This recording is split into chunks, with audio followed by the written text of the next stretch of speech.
Dans la vie, le respect est très important. Je n'arrêterai jamais de le marteler. Le respect, le respect, le respect. Soyez pauvre, mais soyez respecté. Je sais vous poser la question de savoir comment on peut être respecté en étant pauvre. Ah oui, on peut être respecté en étant pauvre. La première chose à faire, c'est être pauvre dans son point.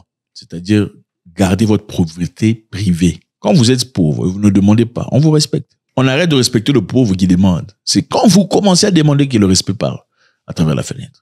Vous pouvez être pauvre dans votre coin, en train de souffrir, et personne ne le remarque. Vous n'êtes pas obligé de ressembler à vos difficultés, vous savez. Il faut pas porter ces difficultés. Il faut mettre ça dans la poche. Il faut aller dans son coin, pleurnicher, pleurer si c'est nécessaire, prier auprès du Créateur. Mais quand tu es devant les gens, tu t'établis avec force et ferveur. Sois pauvre, mais sois respecté. Il y a des gens pauvres que vous respectez, vous ne le connaissez pas. Parce qu'ils ne sont jamais venus demander quoi que ce soit chez vous. Les gens même les plus âgés à qui vous manquez de respect, c'est généralement parce qu'ils vous ont demandé quelque chose. Ou ils ont fait preuve de soumission à votre égard, malgré leur élévation en termes d'âge et de situation sociale. Soyez pauvres, mais dans le respect. Le respect est important. Il n'y a pas de respect, il n'y a rien. Écoutez, moi je vais vous dire un truc. Je pense l'avoir déjà dit dans le passé. J'ai déjà été dans un milieu où des gens sont plus âgés que moi, plus forts que moi, bien établis que moi. Et une personne importante vient.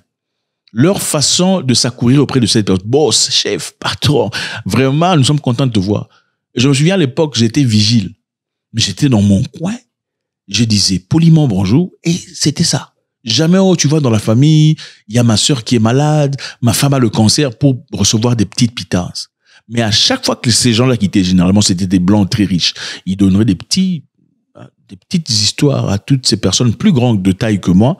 Et à moi, on m'appelait de côté, on me donnait un minimum de $100, $200. Hey, Zach, moi, je n'ai jamais dit mon nom. Je n'avais jamais dit mon nom. Ils ont découvert mon nom. J'étais toujours propre, fort dans mon coin, je me respectais. Toujours dans mon coin, c'est bonjour monsieur, finito, pas bonjour boss. Jamais je n'ai appliqué ça.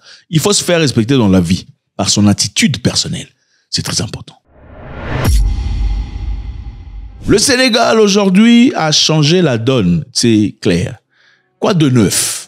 Qu'est-ce qui se passe au Sénégal? Depuis le début du mois de août 2025, le gouvernement sénégalais, sous la direction du Premier ministre, ce monsieur-là, Ousmane Sonko, en présence du président Bassirou Diomaye Faye, viennent de changer quelque chose. Ils ont annoncé quelque chose de très important. Qu'est-ce que c'est? La mise en place d'un système obligatoire de visa électronique. Pour qui? Pour ressortissants non africains. Sur les frais de visa électronique que nous avons décidé d'appliquer pour l'entrée sur le territoire national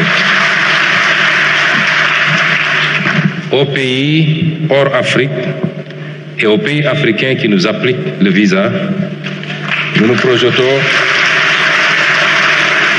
à 60 milliards. Bravo. Je souligne ressortissants non africains. Donc, désormais, toute personne, tout humain désirant partir au Sénégal pour visite, tourisme, business ou quoi que ce soit, sera obligé de passer à travers un scrutage approfondi. C'est-à-dire, vous allez faire votre demande de visa. Vous voyez comment vous alignez devant la maison Schengen, là, tout ça, en attendant. En fait, il y a dans certains pays, on vous laisse dormir jusqu'au lendemain, n'est-ce pas? Il y a certains pays en Afrique, ici, dont on ne le citera pas. Les gens vont le soir.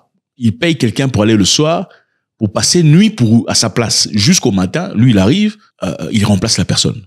Pour pas qu'il soit derrière. C'est ça. Ce sont les gens, des choses qu'on fait au pays qu'on respecte. Par exemple, en Afrique du Sud, ça ne se fait pas. Toi, tu vas faire dormir un Sud-Africain dehors. Jamais de la vie. Mais on va vous chasser.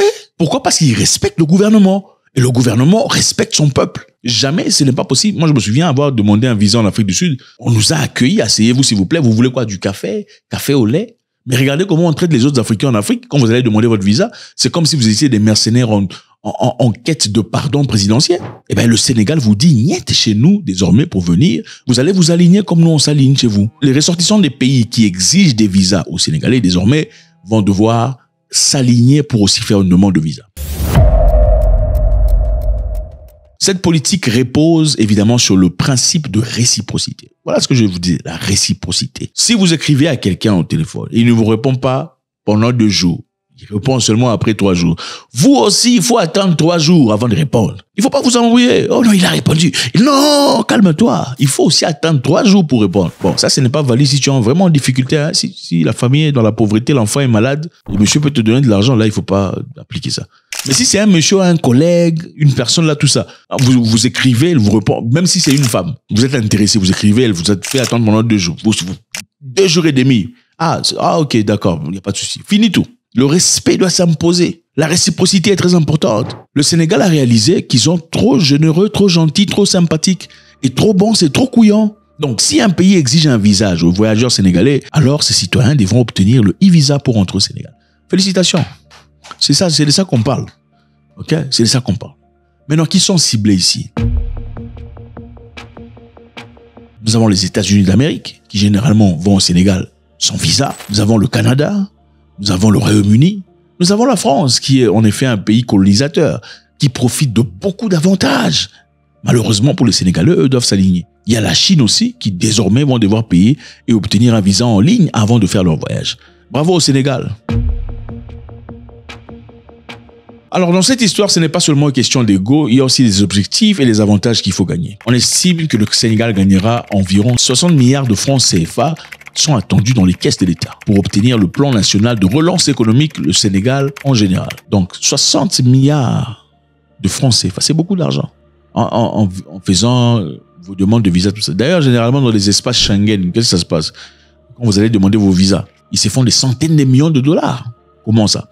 Quand vous allez faire votre demande de visa, officiellement, il faut payer peut-être, je sais pas, ça dépend d'un endroit à un autre, $200 ou 250.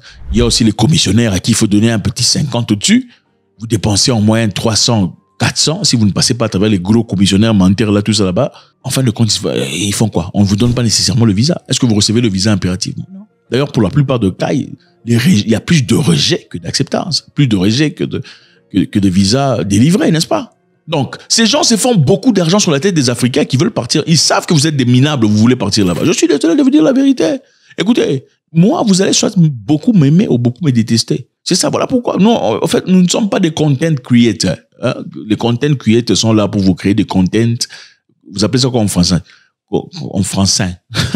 Contenu. Il n'y a pas de contenu ici. Ici, on vous casse la gueule avec les paroles. Il n'y a pas de contenu. C'est quoi contenu? On vous dit des vérités, vous parlez de contenu. Quel contenu? Il n'y a pas de contenu ici. Ils savent que vous êtes des minables, vous voulez aller là-bas chez eux. Tout le monde prie, tout le monde, vous entrez en jeûne et prière pour aller en Europe. N'est-ce pas? Vous faites des jeûnes et prières, des sacrifices pour aller en Europe. Vous vendez vos terrains, vos machins pour aller en Europe. Alors, ils savent que l'Africain, c'est un sous-homme qui, peut-être ouvertement, ne le reconnaît pas, mais en réalité, il sait que c'est un sous-homme. Il ferait n'importe quoi pour partir en Europe. Alors, saisissons ça comme une opportunité pour nous faire de l'argent. S'ils sont vraiment honnêtes, pourquoi ils ne disent pas, bon, écoutez, vous allez payer seulement si votre visa est accepté. Comme on le faisait chez les amis, dans certains pays que je ne citerai pas. S'ils sont honnêtes, hein, ils sont honnêtes dans leur machin histoire, pourquoi ils ne disent pas, on va d'abord examiner votre dossier, on vous demandera de faire le paiement aussitôt que votre visa est accepté. Voilà, parce qu'ils savent que c'est du commerce. Le Sénégal dit en réciprocité, on fera de même. Donc ici, nous aussi, on va examiner vos dossiers, on va essayer d'évaluer est-ce que le blanc ici mérite de venir ou pas. Ben, mais pendant ce temps, il faut d'abord payer avant qu'on évalue. C'est de ça qu'on parle. Alors, parmi les avantages numéro 2, on parle de moderniser l'administration migratoire. Moderniser, donc appliquer la technologie. Ce n'est plus les papiers comme dans le passé. On veut moderniser au Sénégal. On veut aussi sécuriser les procédures et désengorger les postes frontières. Il y a trop d'engorgement, il faut désengorger, il faut sécuriser, il faut moderniser et garantir une transparence. Avec, évidemment, les papiers, on peut manipuler ici, là-bas, mais avec la technologie, ce n'est pas, c'est plus de la blague. Donc, Ousmane Sonko ne rigole pas. Cette politique, évidemment, les amis, ce n'est pas une politique seulement pour faire plaisir ou une politique pour affirmer son ego. C'est une politique géostratégique. C'est une affirmation stratégique de souveraineté. Donc, le message est très clair. Le message est que le Sénégal n'acceptera plus les accords de voyage déséquilibrés, notamment où les pays occidentaux peuvent venir chez nous, nous on peut pas aller chez eux. Écoutez, il y a beaucoup de pays en Afrique qui permettent aux Européens de venir pendant au moins 90 jours, sans visa, pendant que eux-mêmes ne peuvent pas aller dans ces pays européens. C'est incroyable. Mais si c'était un Africain que voilà pourquoi je dis. Le problème des Noirs, c'est au-delà de certaines compréhensions. Quand un Blanc dit, moi je peux venir chez toi pendant 90 jours, mais toi tu ne viens pas chez moi, ça ne te pose aucun problème. Mais quand un autre pays noir ose faire ça, c'est nous d'ailleurs on ferme la frontière, n'est-ce pas? C'est comme ça que vous faites généralement. L'Afrique du Sud, par exemple, pour ceux qui savent pas, un Belge pourrait partir en Afrique du Sud pendant 90 jours sans difficulté, on lui pose aucune question à la frontière. Il entre. Les Anglais, les Français, les Allemands. Mais en retour, est-ce qu'un Sud-Africain peut partir? Non, il peut pas. Il doit devoir passer à travers les mesures de scrutage, comme tout le monde. Ce n'est que récemment, en Namibie, où Maman Nandi, la nouvelle présidente, qui a dit, écoutez, réciprocité partout. Parce qu'au départ, les Namibiens pouvaient partir au Canada, en Irlande, et au Royaume-Uni sans visa. C'était sans difficulté. Jusqu'à un moment donné où on a commencé à se plaindre, disons, qu'on retrouvait beaucoup de gens avec des noms nigérians, mais avec des passeports sud-africains et namibiens. Qu'est-ce qui se passait à l'époque? Les Nigérians, vous savez comment ils sont. Ils vont dans des pays des gens. Ils promettent la lune à toutes ces femmes et tout le bazar, se marient, et après quelque temps, reçoivent le passeport. Puisque le Nigeria a des difficultés à avoir de visa dans beaucoup de pays, c'est plus facile d'avoir un visa européen avec un passeport namibien. Alors qu'est-ce qu'ils font? Ils prennent tout ça avec le passeport namibien, ils vont en Europe et continuent à faire ce que les Nigérians font généralement. Et ben, malheureusement, ce n'est pas moi qui l'invente, vous le savez, vous pouvez regarder sur Internet. Trafic de drogue, blanchiment d'argent et tout le bazar. Et ils ont commencé à se plaindre. Comment ça se fait que nous avons des gens avec des passeports sud-africains et namibiens qui font des crimes? Après investigation, on découvrira que ce sont des gens qui sont naturalisés sud-africains à travers des mariages. Alors c'est à partir de là que dans beaucoup de cas, le Canada, par exemple, a renversé la vapeur, disant on n'autorisera plus les Namibiens de venir ici sans visa. L'Irlande a fait de même. Ensuite, l'Union, comment on appelle ça, le UK. Alors, tollé général, finalement, les Sud-Africains s'en prennent aux Nigérians chez eux, disant c'est à cause de vous qu'on ne peut plus y aller. La réalité est simple. Il faut savoir qu'en Afrique du Sud, avant l'arrivée de Mandela, c'était les Blancs qui géraient le pays. Et comme les Blancs, c'est ça la vérité, les Blancs géraient les pays, ils sont cousins. OK? Si les Blancs gèrent un pays sud-africain et nous sommes Blancs en Europe, on va facilement vous accorder l'entrée sans visa ou avec un visa accéléré. Mais aussitôt que Mandela vint au pouvoir, on ne pouvait malheureusement pas, justement, couper la délivrance de ces visas aussi rapidement. On ne pouvait pas couper, sinon ça donnerait un peu un aspect trop xénophobe et raciste. Donc il fallait attendre avec le temps, progressivement, pour commencer à fermer les tuyaux, Finalement, aujourd'hui, c'est fermé totalement. Mais jusqu'à présent, les Sud-Africains autorisent aux Européens l'entrée sans visa, pendant qu'ils refusent des visas à tous les Africains. C'est malade. Et ce n'est pas limité aussi d'Africains. Il y a beaucoup de pays en Afrique, malheureusement, qui ont ce complexe d'infériorité frénétique que j'ai jamais vu. C'est dégoûtant. C'est dégoûtant. Ousmane Sonko, à son arrivée, en tout cas à leur arrivée, beaucoup de personnes ont critiqué, disant ils sont alliés de la France, ils sont soumis à la France, ils sont vassaux et tout le bazar. Mais est-ce que vous pensez de même? La question est celle-ci. Est-ce que le fait de ne pas repousser totalement la France, ou le colonialiste veut impérativement dire qu'on est subalterne du colonialisme?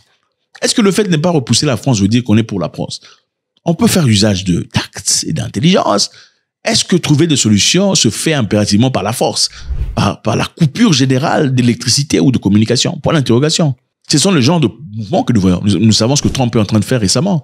On est en train de repousser les Africains comme jamais dans le passé. C'est une preuve de manque de respect. Il n'y a pas de machin histoire. C'est vrai. Donald Trump veut protéger l'intérêt des États-Unis. C'est donné, c'est évident.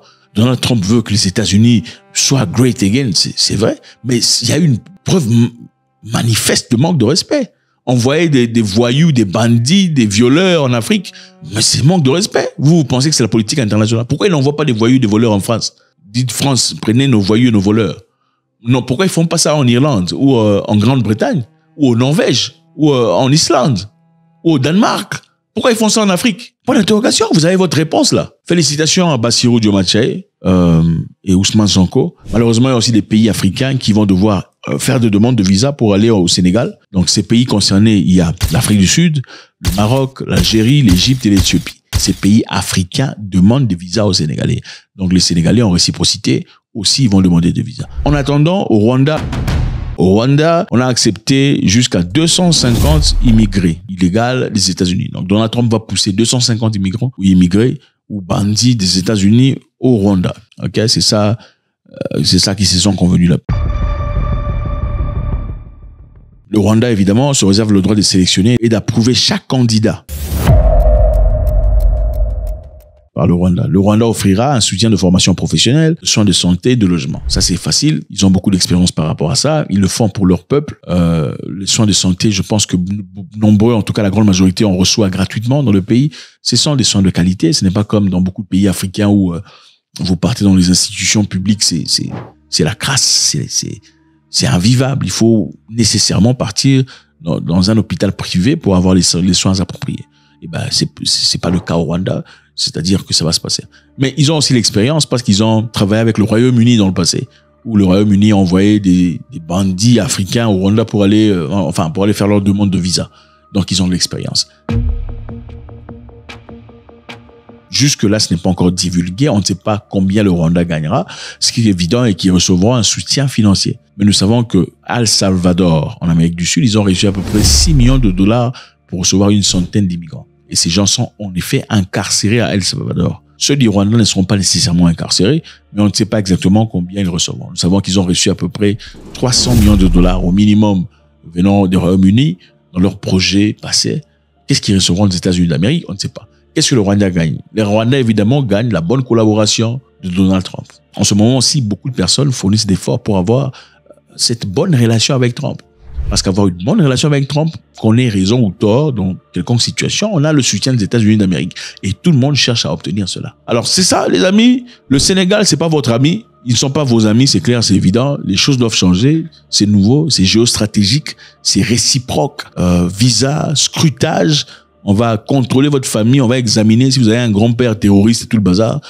Et ça ne rigole pas. Il y a aussi certains pays africains qui ne sont pas épargnés, ont preuve de réciprocité. Faites-moi savoir ce que vous en pensez. Votre commentaire est très nécessaire. On veut savoir. YouTube dit que beaucoup parmi vous suivez les vidéos, mais vous n'êtes pas abonnés.